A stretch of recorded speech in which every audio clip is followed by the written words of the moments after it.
ስንዘምረው እንደነበረው እግዚአብሔር ትልቅ ነው። የእግዚአብሔር ትልቅነት እኛ በመናውቀው የትልቅነት መስፈሪያ ደግሞ የማይለካ ነው አይደለም? ምንድነው ለትልቅነት ያላችሁ መስፈሪያ? ትልቅ ነው ስትሉ አንድ ነገር ምን ማለታችሁ ነው? ያንን ለእግዚአብሔር አንሰጠውም። እግዚአብሔርን በእኛ ትልቅነት መስፈሪያ ለክተን እግዚአብሔር ይህን ያህል ነው አንለው አይደል? እግዚአብሔር ትልቅ ነው። ጳውሎስ ከመታወቅም በላይ ስለሆነው ስለ እግዚአብሔር ይናገራል። ከመታወቅም ጥልቀቱም ርዝመቱም ስፋቱም ደግሞ ምኑ ይላል? ፍቅሩ ይላል። ሃሌሉያ! ስፋቱም ጥልቀቱም ርዝመቱም ምን አይልም፣ አይደረስበትም፣ አይታወቅም፣ ፍቅሩ። ስለዚህ የእግዚአብሔርን ፍቅር በሆነ ሰውዬ ወይም በራሳችን የፍቅር ልኬት ምን አንለውም፣ አንለካውም። ምክንያቱም እግዚአብሔር ምንድን ነው? ትልቅ ነው። ደግሞ ትልቅነቱ አይገርማችሁም? ትንሽን ነገር አለመናቁ፣ የዓለምን ተራ መናኛ ነገር ምን ማድረጉ፣ መምረጡ እግዚአብሔርን ትልቅ የሚያደርገው። አንዳንድ ሰው ትልቅ ነኝ ብሎ ስለሚያስብ መሆን የሚፈልገው ከትልቆች ተርታ ነው አይደል? መቀመጥ የሚፈልገው። እግዚአብሔርን ግን ልዩ የሚያደርገው ትልቅነቱን ልዩ የሚያደርገው ይሄ ነው። መምህራችሁ ከአመንዝሮች ከሰካሮች ጋር እንዴት ይቀመጣል አሏቸው። ምን ማለታቸው ነው? በሌላ ቃል የኛ አስተማሪዎች የኛ መምህራን ከአመንዝሮች ጋር ምን አያረጉም? አይቀመጡም። ያ ጻድቅ የሆነው ኃጢአት የማያውቀው እርሱ ግን የመረጠው በከበሬታ ስፍራ በመምህራን ወንበር መቀመጥን ሳይሆን ከአመንዝሮች ጋር ምን ማድረግን ነበር? መጋፋትን ነበር። ሲጋፉት እኮ ነው አይደል? ያቺ ደም ይፈሳት የነበረች ሴት ልብሱን የነካችው። እዩ ምን አይነት ሰዎች ይከተሉት እንደነበረ፣ ምን አይነት ሰዎች እንደተሸከመ ተመልከቱት። እግዚአብሔር ትልቅ ነው። ትንሽን ነገር ግን ምን አይልም፣ አይንቅም፣ አይንቅም ነው አይደል? ደግሞ ትንሽን ነገር ምን ማድረግ ይችላል? እግዚአብሔር ትልቅ ማድረግ ይችላል። የዳዊት አባት ለንግስና የሚሾሙ ልጆችህን አምጣ ሲባል ትንሹን ዳዊትን ምን ብሎት ነበር? ንገሩኛ። ረስቶት ነበር፣ ረስቶት ነበር። እግዚአብሔር ግን የተረሳውን ምን አደረገ? ቀባው፣ ንጉሥ አደረገው። ማን እንኳን የናቀውን፣ ማን እንኳን የረሳውን፣ የገዛ አባቱ የረሳው። ብዙ አይደለም እግዚአብሔር የሚፈልገው፣ 2 እንጀራ ነው። 2 እንጀራ ለስንት ሰው መገበ? ቁርአን አይደለም የምጠቅሰው አይደል? መጽሐፍ ቅዱስ ነው። ስለዚህ ጆይን አድርጉኝ እንጂ አብረን እንትን በለ። ስንት ሰው በላ? 5000 ሰው በላ። ስንቱን እንጀራ? ሰዎቹ ግን ምን አሉ? ይህን ሁሉ ህዝብ የሚመግብ እንጀራ ከቶ ከወዴት እናመጣለን እናገኛለን አይደል ያሉ? ያቺም ሴት እንደዛ እኮ ነው ያለችው አይደል? እኔና ልጄ በልተነው የምንሞተው አይደል? ማድጋዬ ውስጥ ያለው እሱ ነው አለች። ግዴለሽም እሱንም አምጪው አላት። ምክንያቱም እግዚአብሔር ትንሹ ምን ማድረግ ይችላል? አቤት ማብዛት ይችላል። ታናሽነትህን ማንም ከቶ ምን አይበለው ነው የተባለው። ምንነትህን? ታናሽነትን። አዎ ታናሽነት ግን ታናሽነትህን ምን አይበለው። ኤልያስ እንደዛ ያለ ጌታ ወይ ብቻዬን ቀርቻለሁ አላለቀሰም። ግን ኤልያስ ያላያቸው፣ ኤልያስ ራሱን ያሰበው ብቸኛው በቃ የቀረው ነቢይ እኔ ነኝ ብሎ ነበር አይደል? ነው አይደለም? ሲያያቸው በዙሪያ ያሉት ሁሉ የኤልዛቤል ልጆች ናቸው፣ የኤልዛቤል ካህናት ናቸው፣ የኤልዛቤል ነቢያት ናቸው፣ የኤልዛቤል ዘማሪያን ናቸው። ያለው የኤልዛቤል መቅደስ ነው፣ ኤልዛቤል ናት ያለችው። ስለዚህ ምን አለ? ኦ ጌታ ሆይ ብቻዬን ቀርቻለሁ። ኤልያስ የረሳው ነገር ግን እግዚአብሔር ራሱን ያለ ምስክር በየትኛውም ዘመን ምንም እንደማይል ነው፣ እንደማይተው ነው። አሜን። እግዚአብሔር ራሱን ያለ ምስክር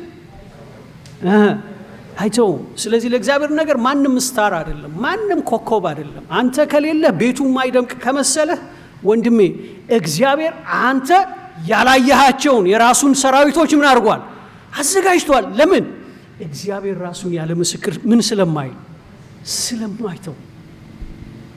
አንተ የራስህ ጌጥ አድርገህ ራስህን ካየኸው ነው።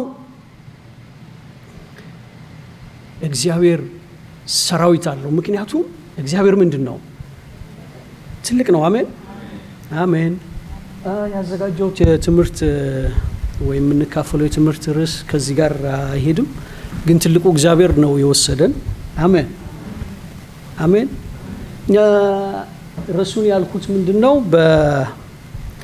የተስፋው ቃል ወይም የተስፋ ምን ዘር ምንድን ነው? ተስፋ ለእናንተ ወይም ሁላችንም ምን የምናደርገው ነገር አለን? ተስፋ የምናደርገው ነገር አለን አይደለም? ያ ተስፋ ወይ በሰው የተገባልን ሊሆን ይችላል ነው አይደለም? ወይ ደግሞ ዘመናችንን ሙሉ ምን ስናደርገው የነበርነው ነገር ነው፣ ስንገነባው የነበርነው ነገር፣ የደከምንለት ነገር ነው። መጨረሻው ነው ማለት ነው። ምኑ የሆነ ውጤት አለ ማለት ነው አይደለም? ልጆች አሉን። ስለዚህ ለልጆቻችን ተስፋ የምናደርገው ነገር አለን አይደለም? ለምሳሌ ወደዚህ ሀገር መምጣት ብዙዎች ተስፋ እናደርግ ነበር ወደዚህ ሀገር ለመምጣት። ስለዚህ ይህን ተስፋ ለመጨበጥ የቻልነውን ሁሉ አድርገናል። ግማሾቻችን ዋሽተናል፣ ግማሾቻችን የሌለ ኬዝ ሰርተን ጋግረን አምጥተን አቅርበናል። ምክንያቱም ግባችን እሱ አይደለም። ግባችን ምን ማድረግ ነበር? ወይም ተስፋችን ምክንያቱም ሲነገረን ነበር አሜሪካ የተስፋይቱ ምድር ናት ተብለናል፣ ተሰብከናል። ስለዚህ ያን ወደዛ ወደ ተስፋይቱ ምድር ለመድረስ አይደለም አዶን ነው እንግዲህ ለመድረስ ወይም የሆነ ትምህርት ጨርሰን የሆነ ቦታ ምን ለማድረግ የሆነ ተስፋ ያደረግነው ነገር አለ፣ ተስፋ የምናደርገው ነገር አለ። ስለዚህ ተስፋው ምን እንድንል ያደርገናል ማለት ነው? እንድንኖርም ያደርገናል እኮ። ሰው እኮ ያለ ምግብ መኖር ይችላል ይላሉ፣ ግን ያለ ተስፋ ምን ማድረግ አይችልም። ሰው ተስፋ ሲቆርጥ ሁሉ ነገር ያቆማል አይደለም? ያከትማል እኮ በቃ። ግን ተስፋ የሚያደርግ ሰው ነገን ያያል። አሜን ነው አይደለም? ነገ ደርሳለሁ የሚለው ነገር አለው። የዛሬ ህመሙን አይደለም የሚያየው። ተስፋ ያለው ሰው የዛሬ ጉድለቱን አይደለም የሚያየው። ዛሬ የሚዘራውን ነገር አይደለም የሚመለከተው። ነገ እንደሚያድግ ያያል። ምን ያለው ሰው?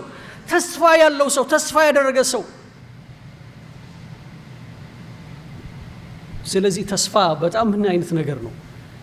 የሆነ በጣም አስፈላጊ ነገር ነው ማለት ነው አይደል? የሆነ ኢንጂን ነው ማለት ነው፣ የሚነዳን የሚመራን ነገር ነው ተስፋ።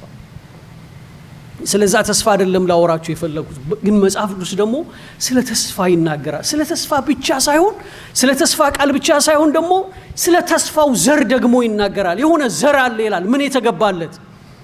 ተስፋ የተገባበት ዘር አለ ይላል። ትንቢት የተነገረለት፣ ተስፋ የተገባለት፣ በረከት በአንተ በኩል ይሆናል የተባለ አንድ ምን አለ? ዘር አለ። ተስፋን የያዘ ዘር አለ፣ ወይም ተስፋ የተገባለት አንድ ማንነት አለ።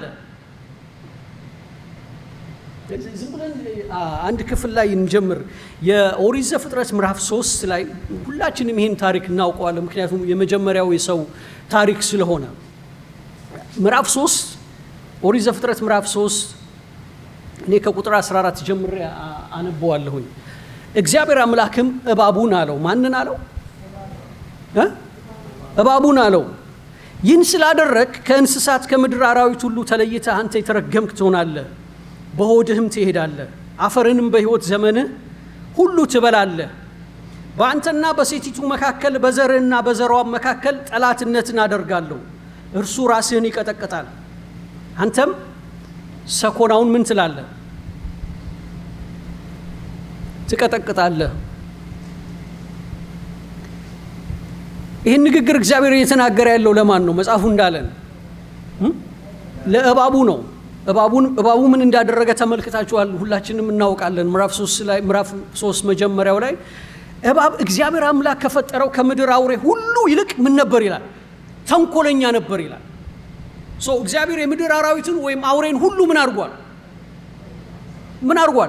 ፈጥሯል። ግን ከነዛ ሁሉ እግዚአብሔር ከፈጠራቸው አውሬዎች መካከል ደግሞ አንደኛው እጅግ ምን ነበር ይላል? ተንኮለኛ ነበር ይላል። ስለዚህ ራሱን አልፈጠረም። እርሱ በማን የተፈጠረ ነው?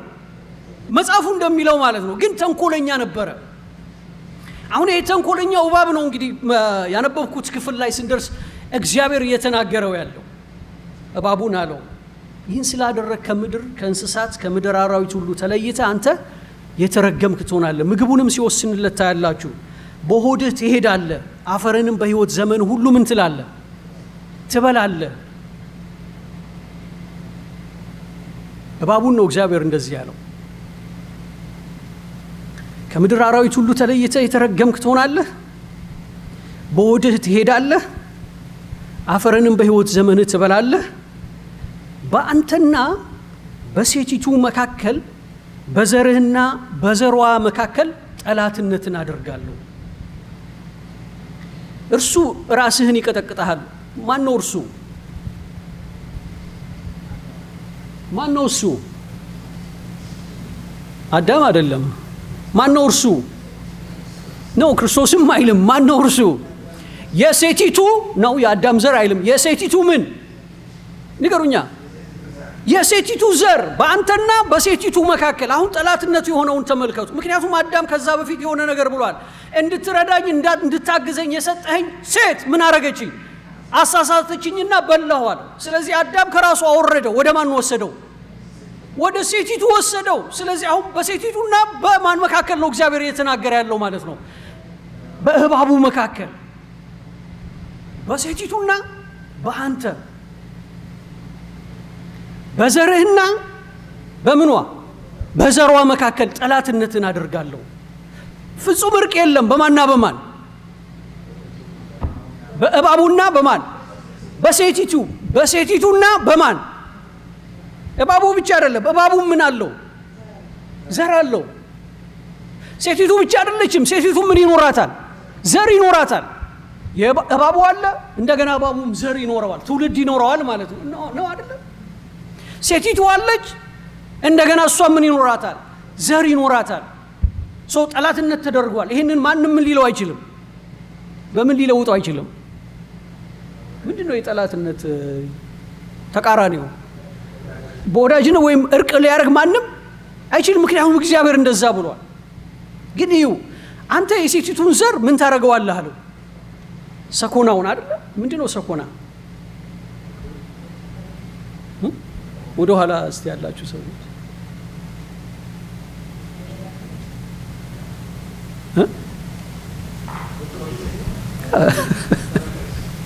መጽሐፍ ላይ ተነግሯል አይደል? ሰኮና የተሰነጠቀ ሰኮናው የተደፈነውን ምን አትበሉ። መጽሐፍ ቅዱስ እንደዛ ይላል አይደል? ብሉይ ኪዳን ላይ ስታነቡ ሰኮና የተሰነጠቀውን ወይም ሰኮናው እንትን ያላለውን ምን አትበሉት አትብሉ ተብሎ ተነግሯል።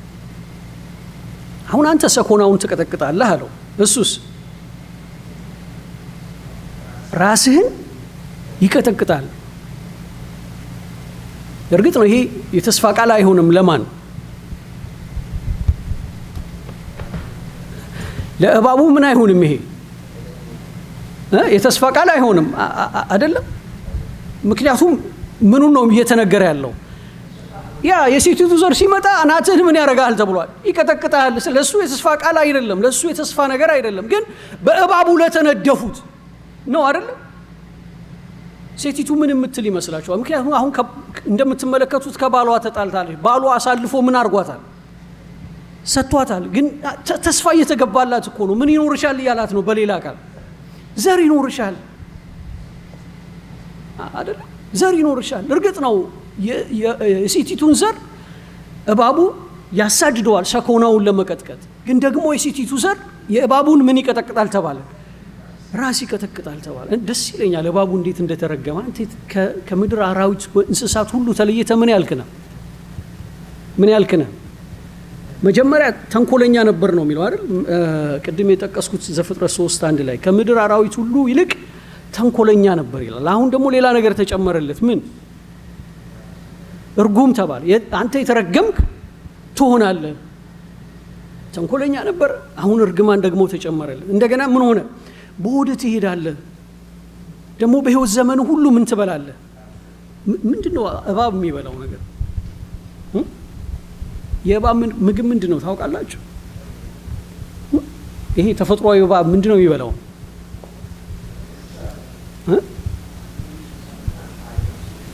ስለዚህ የሆነ እንትን ነው ማለት ምንድነው? ይሄ ካርኒቨልስ ነው ምናምን የሚባል ነገር ነበር ድሮ ስንማር አይደል?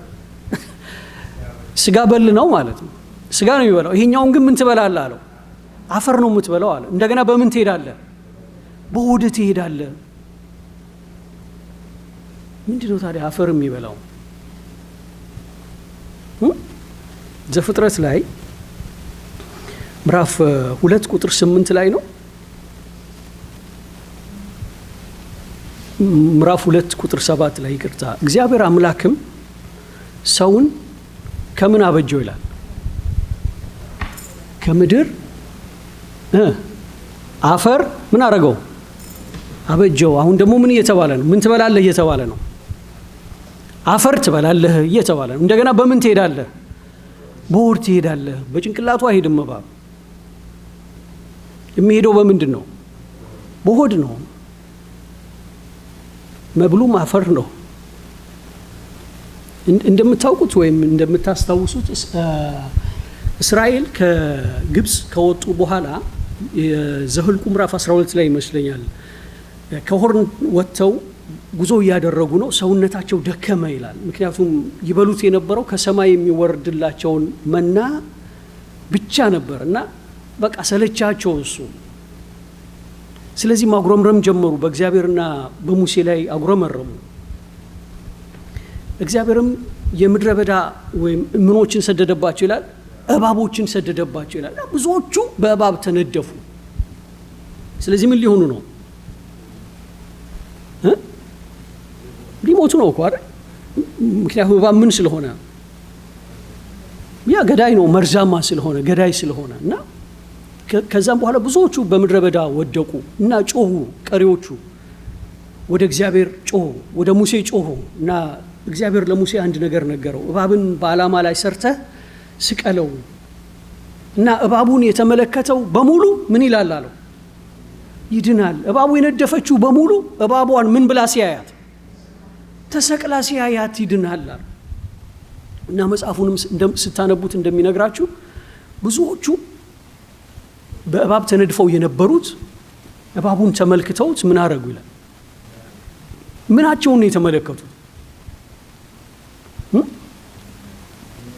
የነደፋቸውን እኮ ነው የተመለከቱት። የነደፋቸውን ከነሱ ውጭ ያዩት ምን ሆኖ? ተሰቅሎ። የሆነ የጎዳችሁ ነገር፣ ያስነከሳችሁ ነገር፣ የሆነ ነገር ያረጋችሁ ነገር ተይዞ ስታገኙት ወይ የሆነ ነገር ውስጥ ገብቶ ስታገኙት የሚሰማችሁ ስሜት ምንድን ነው? አይደል? የሆነ ያሳመማችሁ የቆነጠጣችሁ ነገር። እስራኤላውያኑ ቀና ብለው እባቡን አዩት። ምን ብሎ? ያ የነደፋቸው ያ የሞታቸው ምክንያት የሆነ በምድረ በዳ ያስቀራቸው ወደ ተስፋይቱ ምድር ለመግባት የወጡ ሰዎች ናቸው። ተስፋ የነበራቸው ሰዎች ናቸው። ግን በምድረ በዳ ቀሩ። ብዙዎቹ ወገኖቻቸው በምድረ በዳ ቀሩ። እነሱም በዛ ሊቀሩ ነበር። ምክንያቱም መጽሐፉ ምን ይላል? መርዝ በሕይወታቸው ነበረ። ምክንያቱም በእባቡ ምን ብለዋል? ተነድፈዋል። ከብዙ ዘመን በኋላ ኢየሱስ እንደዚህ ያለ ያ ትልቅ ሰውዬ ትዝ ይላችኋል? የሕግ አዋቂው ኒቆዲሞስ የሚባል ሰው ወደ ኢየሱስ መጣ። ብዙ ነገር ተነጋገሩ። ከዛ ኢየሱስ እንደዚህ አለው፣ ስለ ምድራዊ ነገር በነገርኳችሁ ጊዜ ምን ካላላችሁ፣ ካላመናችሁ፣ ካልተረዳችሁ፣ ስለ ሰማያዊማ ነገር ብነግራችሁ ምን አይላችሁም? አይገባችሁም። እና ከሰማይ የመጣው የምኑን ያወራላል? ከሰማይ የመጣው የምኑን ያወራል? የሰማዩን ያወራል። እሱ የመጣው ያንን ሊያወራ ነው። የምኑን? ምድር ላይ ደግሞ የምድር ዕውቀት አለ። ምድር ላይ ያለው የምድር ዕውቀት አለው። ስለዚህ ያ ከሰማይ የመጣውን በምድር ዕውቀት ምን ሊያደርገው ፈለገ? ሊያገኘው ፈለገ፣ ሊደርስበት ፈለገ። ነገር ግን ምን አላለለትም። እና ኒቆዲሞስን እንደዚህ አለው፣ ሰው ከውሃና ከመንፈስ ካልተወለደ በቀር ዳግመኛ ወደ እግዚአብሔር መንግሥት አይገባም ሲለው፣ ኒቆዲሞስ የሚያውቀው ነገር አለ። እንዴት ሰው አንድ ጊዜ ከተወለደ በኋላ ወደ እናቱ ማህፀን ገብቶ መወለድ ይችላል? ኢየሱስ የሚያወራው ግን የሆነ ሰውዬ የተወለደውን ሰውዬ ዳግመኛ ወደ እናቱ ማህፀን ገብቶ ዳግመኛ ምን ስለማለት አይደለም። የሚያወራው ምን አይነት ነገር ነው ማለት ነው? ሰማያዊ ነገር ነው የሚያወራው። ግን ሊረዳው አልቻለም። ሊረዳው ያልቻለው ተራ ሰው አይደለም። ተራ ሰው አይደለም። ምን አይነት ሰውዬ ነው? መምህር ነው ይለዋል እኮ መጽሐፍ። የሕግ መምህር ነው፣ የሃይማኖት መምህር ነው፣ ትልቅ ሰው ነው፣ የተከበረ ሰው ነው። ግን ኢየሱስ ለሚለው ነገር ጆሮ እንግዳ ነበር፣ ባዳ ነበር። እና ኢየሱስ እንደዚህ አለው፣ ሙሴ በምድረ በዳ እባብን እንደሰቀለ ሙሴ ምን እንዳረገ ይሲ እባብ የተሰቀለው ለምንድን ነው? ያኔ ብዙዎቹ ምን እንዲሉ እንዲድኑ ከምን ከዛ ከሞት አይደለም ወረድ ተነድፈዋል እኮ ሊሞቱ ነው። እና ኢየሱስ እንደዚህ አላቸው፣ ሙሴ በምድረ በዳ እባብን እንደሰቀለ እንዲሁ እንዴት እንዲሁ እስቲ እንዲሁ በሉ እንዲሁ እንዴት እባቡ ምን እንዳረገ እንደተሰቀለ ተነድፈው ነበር፣ ሞት በእነርሱ ውስጥ ነበረ። እንዲሁ የሰው ልጅ ምን ሊል ይገባዋል? ሊሰቀል ይገባዋል። ምንድነው የምታዩት? ቅድም ዳንኤል ዞር ብሎ መስቀሉን ሲያሳየን ነበር አይደል? ምንድነው የምናየው እዛ ላይ? ምንድነው የምትመለከቱት ነገር? ምናችሁን ነው የምታዩት? እነሱ የነደፋቸውን አዩት። እንዳለመታደል ሆኖ እኛን የነደፈን ነገር ከሆነ ሰውዬ ላይ ነው የምናየው ወይ ራሳችን ላይ ነው የምናየው። ስለዚህ መርዙ እንዳለ ስለምናስብ ሁልጊዜም ራሳችንን እንኮንናለን ነው አይደለም? ሁልጊዜም እንዳልዳንን መድኃኒት እንዳልመጣልን እናያለን። ሁልጊዜም ራሳችንን በስቃይ ውስጥ እናጥረዋለን። ሁልጊዜም ደረታችንን እንደበድባለን፣ ጸጉራችንን እንነጫለን። ሁልጊዜም እግዚአብሔር ያላየን ያልተመለከተን ይመስለናል። ሁልጊዜም መንገዳችን በእባብ የተከበበ እንደሆነ ይታየናል። ምኑን አላየ ነው? ያ የነደፈንን ማየት አልሆነልን። እንዴት ነው ያለው ኢየሱስ? እንዲሁ ለነሱ እኮ አየንላቸው፣ ሁላችንም አይተንላቸዋል። ያ የነደፋቸው እባብ ነው ምን ያለው ብለንላቸዋል። ከዛም በኋላ እኮ ምን ማድረግ ይችላሉ? መንገዳቸውን ምን ያደርጋሉ? ይቀጥላሉ። ሞታቸውን የት አይተውታል? ከእባቡ ጋር አይተውታል። ያ መርዛቸውን ከእባቡ ያደከማቸውን ያቀጨጫቸውን ወደ ኋላ ያስቀራቸውን ነገር ምን ብለው አይተውታል? ለዚህ ነው ጳውሎስ እንደዚህ ይላል፣ ኢየሱስ ክርስቶስ በዓይናችሁ ፊት እንደ ተሰቀለ ሆኖ ምን ብሎ ነበር? ተስሎ ነበረ። ምን እንዳለ ሆኖ? እንደ ተሰቀለ ሆኖ ተስሎ ነበር። ለዚህ እንዳትታዘዙ አዚም ያደረገባችሁ ማን ነው?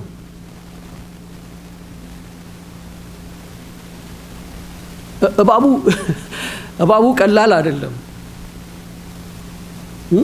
አዳምን ከምን አስወጥቶታል? ከገነት አስወጥቶታል አይደለም? ለብሶት የነበረውን ነገር ገፎታል። ራቆቱን መሆኑን እንዲያውቅ አድርጎታል ነው አይደለም? ከኤደን ገነትም እግዚአብሔር ምን አደረገው? አስወጣው። አንድ ሰው ላስታውሳችሁ፣ እባቡ ምን እንደሆነ እንድትረዱ ስለምፈልግ። ዮሐንስ የሚባል አንድ አጥማቂ መጣ አይደለም? እና መጣና ሰዎችን ምን አይነት ስብከት መስበክ ጀመረ? የንስሐ ስለዚህ ንስሐ ግቡ እያለ መጣ። ለምንድን ነው ንስሐ ግቡ ያላቸው ወይም ይላቸው የነበረው ነገር? ትልቁ የዮሐንስ መጥምቁ አገልግሎት ያንን የንስሐ ስብከት መስበክ ነበረ። በምድረ በዳ ጀምሮ እየጮኸ መጣ። ምን እያለ?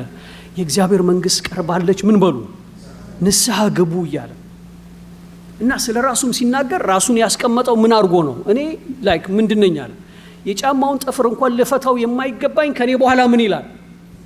ይመጣል። ስለዚህ ሆነ የሚመጣል አለ ከኔ በኋላ። ለሱ ምን እያረኩ ነው? መንገዱን አቅኑ፣ ጥርጊያውን አዘጋጁ እያለ ለሚመጣው ምን ያደርግ ነበር? እያዘጋጀ ነበር። እና መጽሐፍ ቅዱስን ስታነቡት የማዘጋጃ ጥምቀትም ምን ያደርግ ነበር ይላል? ያጠምቅ ነበር። በምን?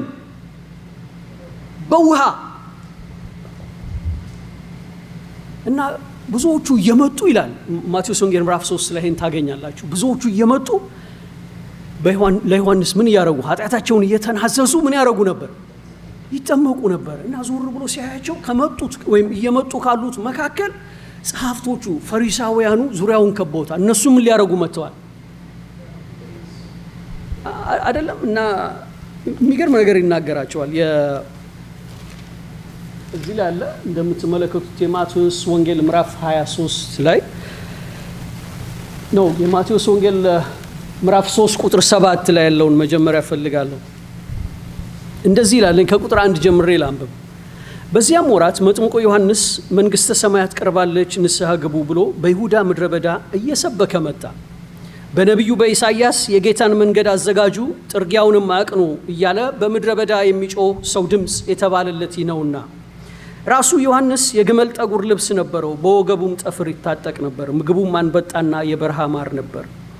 ያን ጊዜ ኢየሩሳሌም፣ ይሁዳ ሁሉ፣ በዮርዳኖስ ዙሪያ ያለ አገር ሁሉ ወደ እርሱ ይወጡ ነበር፣ ኃጢአታቸውንም እየተናዘዙ በዮርዳኖስ ወንዝ ከእርሱ ይጠመቁ ነበር።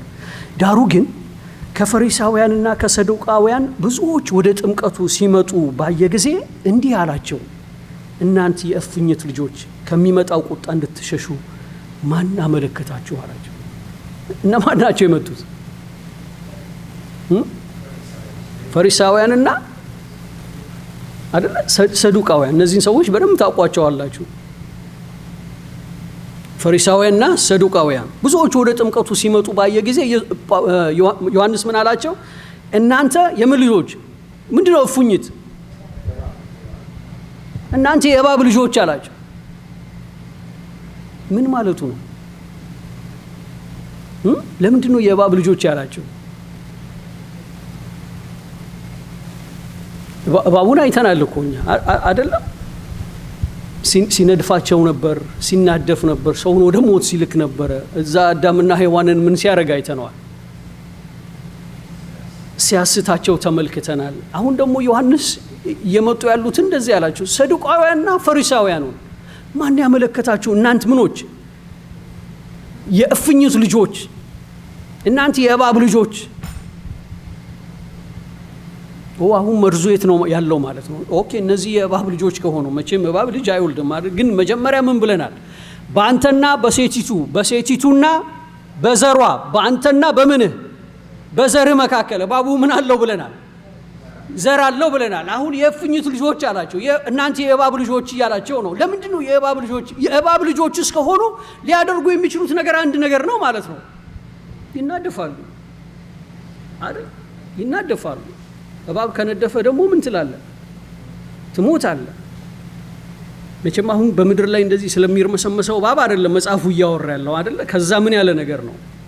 ምንም ይሁን ብቻ ከዛ ምን ያለ ነገር ነው? ያለፈ ነገር ነው እየተናገረ ያለው። እና ዮሐንስ እናንተ የእፉኝት ልጆች ከሚመጣው ቁጣ ታመልጡ ዘንድ ማን ነው የነገራችሁ አላቸው።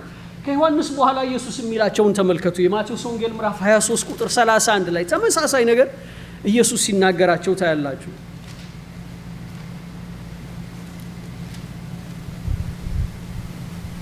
ከቁጥር 29 ጀምሬ ላንብብ ነኝ። እናንተ ግብዞች ጻፎችና ምኖች ፈሪሳውያን። ዮሐንስም ያለው እነሱን ነው አይደል? ሰዱቃውያንና ፈሪሳውያን አላቸው። ኢየሱስ ደግሞ እዚህ ማቴዎስ 23 ላይ እንደዚህ ይላቸዋል፣ እናንተ ግብዞች ጻፎችና ፈሪሳውያን የነቢያትን መቃብር ስለምትሰሩ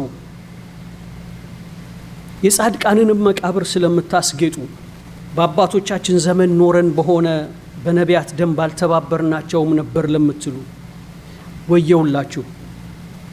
እንግዲያ የነቢያት ገዳዮች ልጆች እንደሆናችሁ በራሳችሁ ላይ ትመሰክራላችሁ።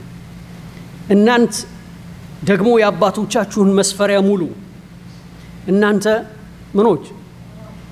እባቦች፣ የእፉኝት ልጆች ከገሃነም ፍርድ እንዴት ታመልጣላችሁ? ያረጉ የነበሩትን ነገር ተመልከቱ። ለምን እባቦች እንዳላቸው። ስለዚህ እነሆ ነቢያትንና ጥበበኞችን ጻፎችንም ወደ እናንተ ልካለሁ። ከእነርሱም በምኩራባችሁ ምን ትላላችሁ? ትገርፋላችሁ። ከከተማም ወደ ከተማ ታሳድዳላችሁ። ከጻድቁ ከአቤል ደም ጀምሮ በቤተ መቅደስና በመሠዊያው መካከል እስከ ገደላችሁት እስከ በራኪዩ ልጅ እስከ ዘካርያስ ደም ድረስ በምድር ላይ የፈሰሰው የጻድቅ ደም ሁሉ ይደርስባችሁ ዘንድ እውነት እላችኋለሁ ይህ ሁሉ በዚህ ትውልድ ላይ ይደርሳል ይላቸዋል። እዩ አባቶቻችሁ ምኖችን ገደሉ አላቸው።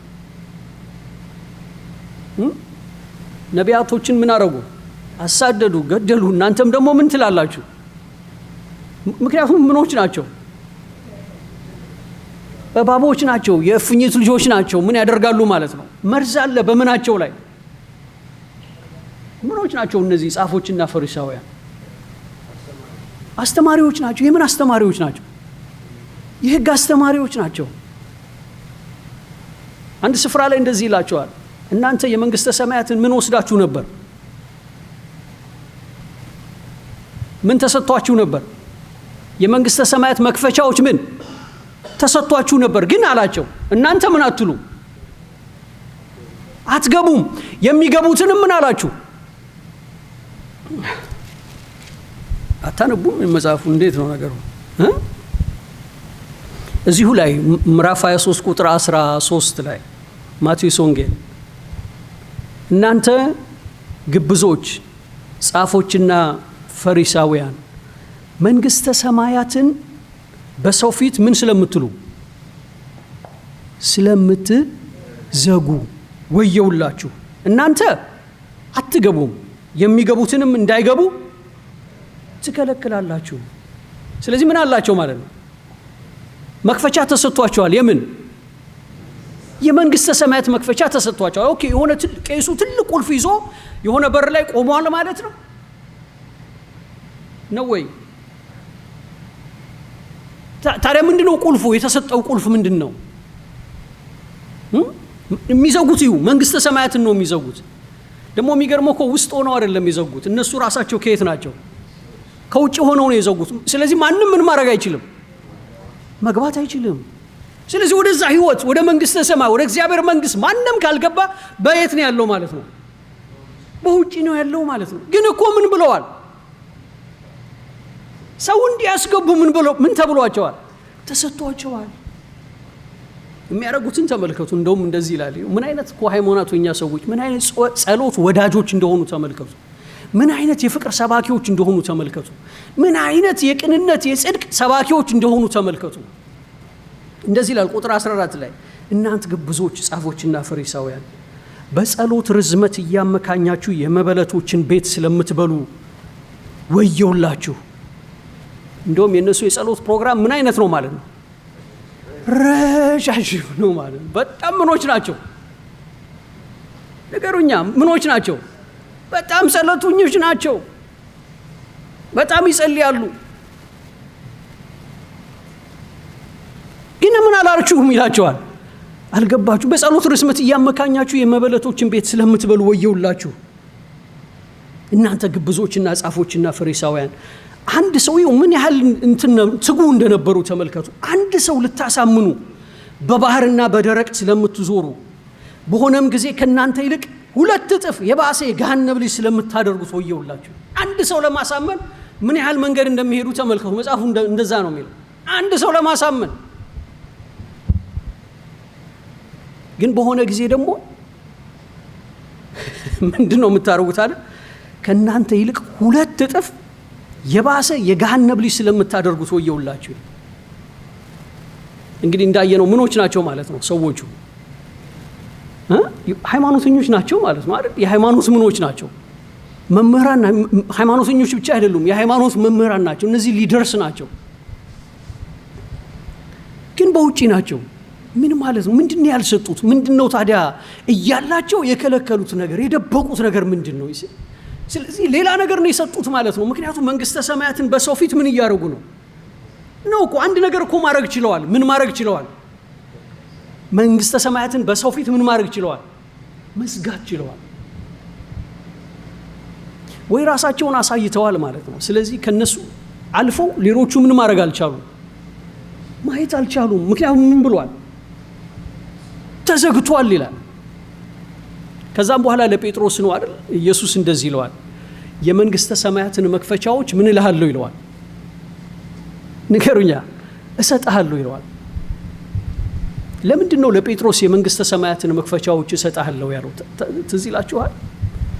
ከዛ በፊት የሆነ ጥያቄና መልስ ነበር አይደለም? ኢየሱስ ይጠይቃል ሰዎች የሰው ልጅ ማን እንደሆንኩ ይሉታል አላቸው። ሰዎች የሰው ልጅ ማን ይሉታል የሰው ልጅ? አንዳንዶቹ ማን ይሉታል አሉት? ከነቢያት አንዱ ነህ ይሉሃል፣ ሙሴ ነህ ይሉሃል፣ ኤልያስ ነህ ይሉሃል፣ ከነቢያት አንዱ ነህ ይሉሃል። ኦኬ፣ ሌሎቹስ እንደዛ አሉኝ፣ እናንተ ማን ትሉኛላችሁ? እና ጴጥሮስ ምን አለው? ጌታ ሆይ አንተ የሕያው እግዚአብሔር ልጅ ነህ አለው። እና ኢየሱስ ምን አለው? ይህንን ስጋና ደም ወይም ስጋ እውቀት ምን አላለልህም፣ አልገለጠልህም። ስለዚህ አለው አንተ አለት ነህ፣ በዚህ አለትነትም ላይ ቤተ ክርስቲያንን ምን አደርጋለሁ? እመሰርታለሁ። የመንግስተ ሰማያትን መክፈቻዎች ምን እልሃለሁ? እሰጥሃለሁ። አሁን ጴጥሮስ ጋር ያለው ቁልፍ ምንድን ነው? ምንድን ነው ወገኖቼ? ይህን ቁልፍ ይሰጣል ለሰው። ይህን በሰጠ ቁጥር ጴጥሮስ መንግሥተ ሰማያትን ምን ያደርጋል? ይከፍታል። ስለዚህ እነሱ ጋር እውቀት ነበር ማለት ነው። ግን ምን የሚያደርግ ልክ እባቡ ሰውን በነደፈ ጊዜ ምን እንደሚያደርግ፣ እንደሚገድል፣ እንደሚመርስ ጳውሎስን ሲከሱት ያሉት ትዝ ይላቸዋል። የሐዋርያት ሥራ ምዕራፍ 24 ላይ በገዢው ፊት አቀረቡትና ይሄ በሕዝባችን መካከል ምን ሆኖ በሽታ ሆኖ አገኘ ነው፣ የመናፍቃን መሪ ነው፣ የመናፍቃን አለቃ ነው አሉት። በሽታ ሆኖ አሉት። ስለዚህ ጳውሎስ የያዛቸው ሰዎች በሙሉ ማለት ወይም ጳውሎስን የሰሙት ሁሉ ልክ የሆነ የኮሮና ቫይረስ ካንዱ ወደ ሌላኛው ምን እንደሚል የቅርብ ጊዜ እንትን ነው አይደል? ምን እንደሚል እንደሚተላለፍ ጳውሎስን ያደመጡ ሁሉ ከጳውሎስ የሚወስዱት ነገር ነበራቸው። ከጳውሎስ የወሰዱ ሰዎች ደግሞ በፊት ይኖሩለት ለነበሩ ነገር ጤናማ ሆነው ምን ማለት አልቻሉ፣ መኖር አልቻሉ። እግዚአብሔር ለራሱ ሲያደርግህ መጀመሪያ ለሰው ስርዓት ህመምተኛ ያደርግሃል፣ በሽተኛ ያደርግሃል። ያለዛ ለእግዚአብሔር ምን ሆነ መኖር አትችልም፣ ጤናማ ሆነህ መኖር አትችልም። የእግዚአብሔር ጤናማ ወይም የእግዚአብሔር ጤንነት ማን ነው? ክርስቶስ ነው። በእርሱ በኩል ነው ሁሉን ምን ያደረገው? ደህና ያደረገው። እና እነሱ የሆነ ቁልፉ ነበራቸው። ግን የሚሰጡት ነገር አንድ ስፍራ ላይ እዛው ማቴዎስ ወንጌል ምዕራፍ 23 ላይ እንደዚህ ይላቸዋል ኢየሱስ፣ ጸሐፎችና ፈሪሳውያን በምን ተቀምጠዋል? ምዕራፍ 1 ላይ ምዕራፍ 23 ቁጥር 1 ላይ ይቅርታ። በዚያን ጊዜ ኢየሱስ ለሕዝቡና ለደቀ መዛሙርቱ እንዲህ ብሎ ነገራቸው፣ ጸሐፎችና ፈሪሳውያን በሙሴ ወንበር ተቀምጠዋል። እነዚህ ሰዎች ምን አይነት ሰዎች እንደሆኑ ተመልከቱ። በማን ወንበር የተቀመጡ ናቸው? በሙሴ ወንበር ተቀምጠዋል። እና በሙሴ ወንበር ተቀምጠው ምን ያደርጉ ነበር? ከባድና አስቸጋሪ ሸክም እየተበተቡ በሰው ትከሻ ላይ ይጭኑ ነበር። ስለዚህ ከነሱ የሰማ ሁሉ ከባድና አስቸጋሪ ሸክም የተጫነበት ሁሉ እንዴት ነበር የሚሄደው?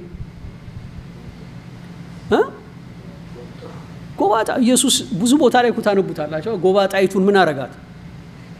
ቀና ብለሽ ሂጂ አላት። አይደለም ጎባጣ ነበረች ለ18 ዓመታት ይላል ተጭኖባት። ኢየሱስ ግን እንደዚህ አለ፣ ቀንበሬን በላያችሁ እጭናለሁ። ቀንበሬ ምንድን ነው? ቀሊል፣ ቀላል ነው። ምን ብላችሁ አትሄዱም? ቆብጣችሁ አትሄዱም። እነዚህ ግን በሙሴ ወንበር ላይ ተቀምጠው እዩ፣ በመርዞቻቸው ሰዎችን ይነድፉ ነበር፣ ይገዱ ነበር። በትምህርቶቻቸው ማለት ነው። አይደለም ነው ወይ? የራእይ ላይ ምዕራፍ 12 ቁጥር 9 ላይ ሁላችሁም እንደምታውቁት እንግዲህ በሰማይ ጦርነት ሆነ ይላል። ሚካኤልና መላእክቱ ምኑን ተዋጉት? ዘንዶውን ተዋጉት። እና እዛ ላይ ስለ ዘንዶ ሲነግረን ዘንዶም ስሞቹን ይነግረናል፣ ማን ማን እንደነበረ ወይም እባቡን ለምን እንደማመጣው እዚህ ጋር መጽሐፉ ራሱ ይነግረናል ለሁላችንም። ራእይ 12 ላይ እንደዚህ ይላል ቁጥር 7 ላይ በሰማይ ሰልፍ ሆነ፣ ሚካኤልና መላእክቱም ዘንዶውን ተዋጉ። ዘንዶም ከመላእክቱ ጋር ተዋጋ፣ አልቻላቸውም። ከዚያም ወዲያ በሰማይ ስፍራ አልተገኘላቸውም። ዓለሙን ሁሉ የሚያስተው ማንን የሚያደርገው? ምን የሚያደርገው? የሚያስተው። ምን ማለት ነው? እዚህ ያለ ሰው በሙሉ መኪና ይነዳልና ሃይዌይ የሆነ ኤግዚት የምታደርጉበትን ስትስቱት የሚሆነው ነገር አለ አይደል? ምንድነው የሚሆነው? መውጫችሁን ወይ መድረሻችሁን ምን አድርጋችሁታል ማለት ነው አይደል? ስለዚህ የሆነ ስንነዳ የሆነ ልንደርስበት የምናስበው ቦታ አለን ማለት ወይም እውነተኛ የሆነ ነገር አለን ማለት ነው። ግን እባቡ ምንድነው የሚያደርገው ማለት ነው? ማሳት ነው። ያን ትክክለኛውን ነገር ምን እንዳንል። ታዲያ በምን የሚያስታችሁ ይመስላችኋል? እንዴት ነው ታዲያ ትክክለኛውን ነገር እንድንስት የሚያደርገን? ዓለምን ያስታል አለ። ከማን ነው የሚያስተው? ዓለም ምን እንዳታገኝ ነው የሚያስተው እባቡ። ምን እንዳይሆንላት ነው የሚያስተው እባቡ። ታዲያ እንዴት ነው የሚያስተው ማለት ነው? ዓለምን የሚያስተው ዲያብሎስና ሰይጣን የሚባለው ታላቁ ዘንዶ እርሱም ይልና የቀደመው ምን የሁሉ ስሙ የቀደመው ምንድነው? የቀደመው እባብ እኛ ምንድነው? የቀደመው እባብ ምንድነው ማለት ነው? እዛ ዘፍጥረት ላይ ምን አድርገነዋል? አግኝተነዋል እኮ አይደል? እርሱም ያ የቀደመው እባብ ምን አለ? ተጣለ። ወዴት ተጣለ? ወደ ምድር ተጣለ። የት ነበር ማለት ነው? የት ነበር ማለት ነው? እባቡ የት ነበር ማለት ነው? እንዴ አንድ ሰው አንድ ነገር ከላይ ወደቀ ካልን መጀመሪያ የት ነበር ማለት ነው? ላይ ነበር ማለት ነው። ግን እኮ ዘፍጥረት 2 ላይ 3 ላይ ስናነብ በምን ትሄዳለህ አለው? በሆድ ትሳባለህ፣ በምድር ላይ ትሄዳለህ፣ አፈር ትበላለህ አለው። ስለዚህ ይህን ጥቁር አፈር አይደለም ማለት ነው ትበላለህ ሲለው የነበረው ይሆን አይደል? ይህን ጥቁር አፈርማ ከሆነ በየት ነው መሆን የነበረበት? በምድር ነበረ። ስለዚህ ምድር ወደ ምድር ተጣለ ሲልም አሁን መሬት ላይ ወደቀ ማለት አይደለም ማለት ነው። የሆነ ምድር አለ ምን የወደቀበት። እዩ እባቡ ከወደቀ በኋላ በሰማይ ያሉት ምን እንደሚያደርጉ ተመልከቱ። ቁጥር 10 ላይ እንደዚህ ይላል፣ ታላቅም ድምፅ በሰማይ ሰማው ይላል። አሁን ምኑ የለም በሰማይ? እባቡ የለም። እባቡ ምን ብሏል? ወደ ምድር ተጥሏል። እና በሰማይ ያሉት የሆነ ነገር ማድረግ ጀመሩ። ምን ማድረግ ጀመሩ? አሁን አሉ የአምላካችን ማዳን ኃይል፣ መንግስት፣ የክርስቶስ ስልጣን ሆነ። ቀንና ሌሊት በአምላካችን ፊት የሚከሳቸው የወንድሞቻችን ከሳሽ ምን ብሏልና ተጥሏልና አሁን በሰማይ ምኑ የለም አሉ። እባቡ የለም። ምን ብሏል? አሁን በሰማይ ምን ሆነ አሉ? የክርስቶስ ምን ስልጣን ሆነ። እና መጽሐፍ ቅዱስ እንደዚህ ይላል አይደል? በሰማያዊው ስፍራ ምን አረገን? አስቀመጠን። ታዲያ ከየት አምጥተህ ነው ሰይጣን ሰማይን ዘጋብኝ የምትለው? ልቀቅ አየሩን የምትለው ከየት አምጥተህ ነው? ማን ያስተማረ? ኢየሱስ እንደዚህ አላቸው። ትዝ ይላችኋል፣ ሰባዎቹ ወጡ ሊሰብኩ እና ሰብከው ሲመለሱ በጣም ደስ ብሏቸዋል። እና ኢየሱስን ምን አሉት? ጌታ ሆይ አጋንንት በስምህ ምን አሉልን? ያ በስምህ ምን አሉልን? ተገዙልን። ኢየሱስ ምን አላቸው? በዚህ ምን አይበላችሁ፣ ደስ አይበላችሁ። ለምን?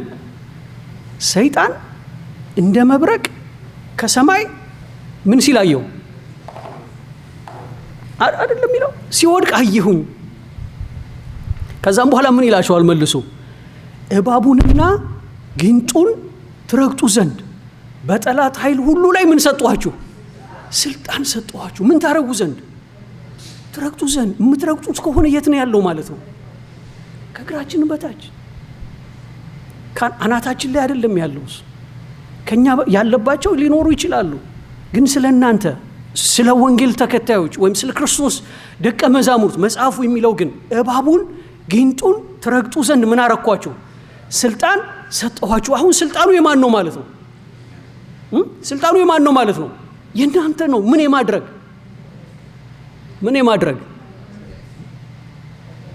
ምኑን መርገጥ? እባቡንና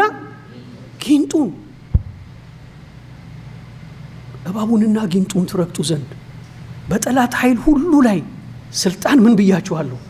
ሰጥቻችኋለሁ። እንዴት እንርገጠው ሰይጣኑ? እንዴት እንርገጠው እባቡን? መጽሐፍ ቅዱስ እንደዚህ ይላል አይደል? የወንጌልን ጫማ ተጫምታችሁ ምን በሉ ቁሙ ይላል። ሰው የሆነ የወንጌል ምን ማድረግ አለብን ማለት ነው? ጫማ። በዛ ጫማ ነው ምኑ ላይ ምን ቆም እንጂ በዚህ በጥቁር ቆዳ ጫማ አይደለም ምንን ምረግጠው። ሰይጣኑንም ረግጠው ወይም እባቡንም ረግጠው። ታውቃላችሁ ፍሎሪዳ ላይ የሆነ ፓስተር ቤተሰቦች ነበሩና መድረክ ላይ እባብ ይዘው ይመጣሉ። ምክንያቱም መጽሐፉ ምን ስለሚል እባብም ይዛሉ ምን አይላቸው እና ለማሳየት ነው። እምነት አላቸው ሰዎቹ። ስለዚህ ትልልቅ እባብ ተናዳፊ እባብ ይዘው መጥተው ነው እና አይ ቲንክ ዛሬ 2 ዓመት 3 ዓመት ትልቅ ዜና ነበር። እባቡ ፓስተሩን ነደፈው፣ ሞተ። ታዲያኛስ ምን አይነት እባብን ላምጣና ላሳያችሁ? እምነት አልነበራቸውም ማለት ሰውየውማ እምነት ነበረው። ትልቅ እባብ ነው ይዞ የመጣው። ደግሞ ናይጄሪያ ምናምን ስትሄዱ ደግሞ ያለምንም እምነት እባብ አለማምደው ሰዎቹ ሲይዙ እንትን ሲሉ ታያቸዋላችሁ። እርገጡ ስለተባልን አሁን ሄደን እባብ ፈልገን ስናገኘው ሄደን እንርገጠው ዳዊት አለኝ እንዳትል። ግን የሆነ ምን የምንለው እባብ አለ ማለት ነው። ምን ረግጠው እባብ አለ። መጽሐፍ ቅዱስ ላይ እንደዚህ ይላል። የመጨረሻ እሱን ላንብብላችሁ። ሁለተኛ ቆሮንቶስ ምዕራፍ 11 ላይ አንድ ታሪክ ታስታውሳላችሁ። ጳውሎስ እንደዚህ ይላል። በደንብ የሚናገረው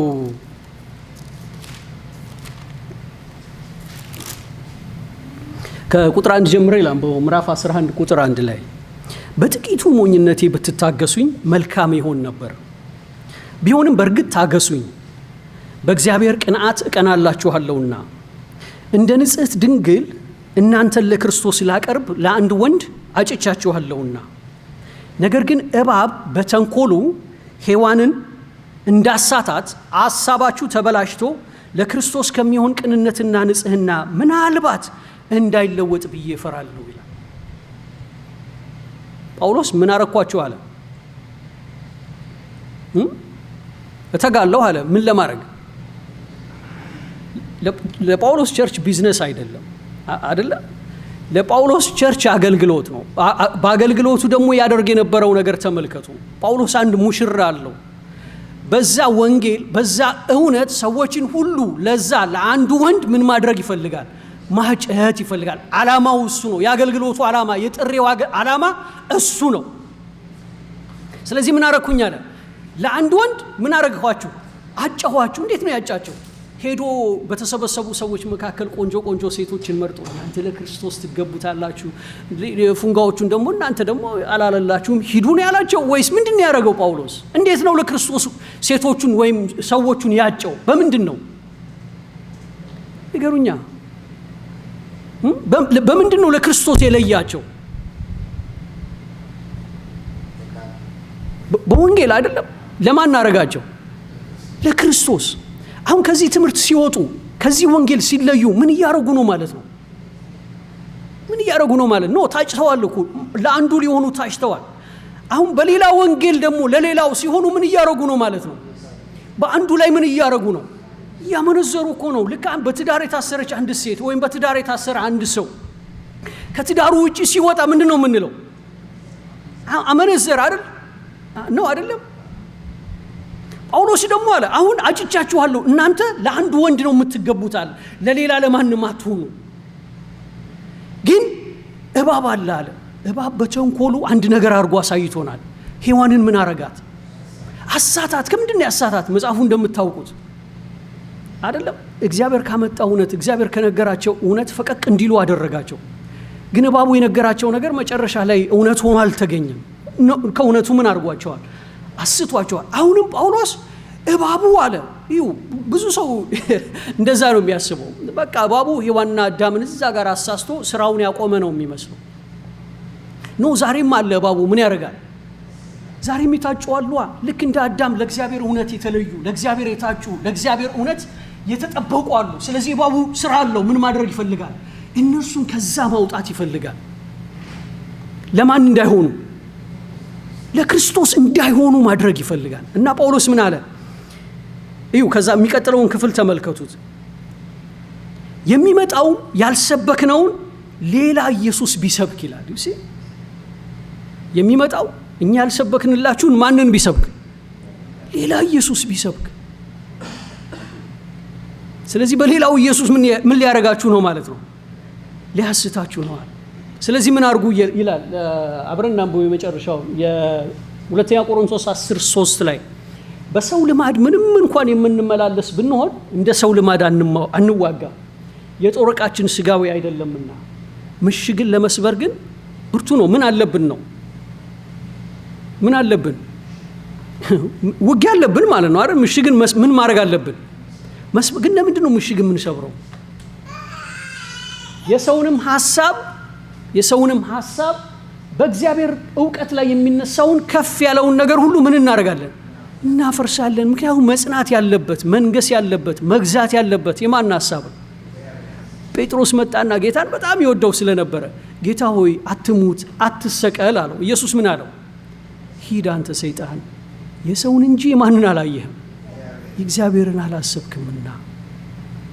ኢየሱስ የአባቱን ሐሳብ ሊያከብር መጣ። ጴጥሮስ ግን ፍቅር አይመስልም፣ ነው አትሰቀል አለ። አሁንም አለ የሰውን ሐሳብ ምን እናደርጋለን? ንገሩኛ። እናፈርሳለን። በምን? አሁን የሰው ሐሳብ በኢየሱስ ስም ይፍረስ ስላለን አይፈርስም። የሰው ሐሳብ የሚፈርሰው በምንድን ነው? በእግዚአብሔር ሐሳብ። ስለዚህ የእግዚአብሔርን ሐሳብ ምን ማድረግ አለብን ማለት ነው? መታጠቅ አለብን ማለት ነው። የእግዚአብሔርን ሐሳብ፣ የእግዚአብሔርን እውነት፣ የእግዚአብሔርን እውቀት ማወቅ አለብን ማለት ነው። በዛ ነው ለሰው ሐሳብ ምን አንሆንም ነው አይደል? ጌታ ይባረክ። ኔክስት ዊክ እንቀጥላለን። ቆመን እንጸልይ እስቲ።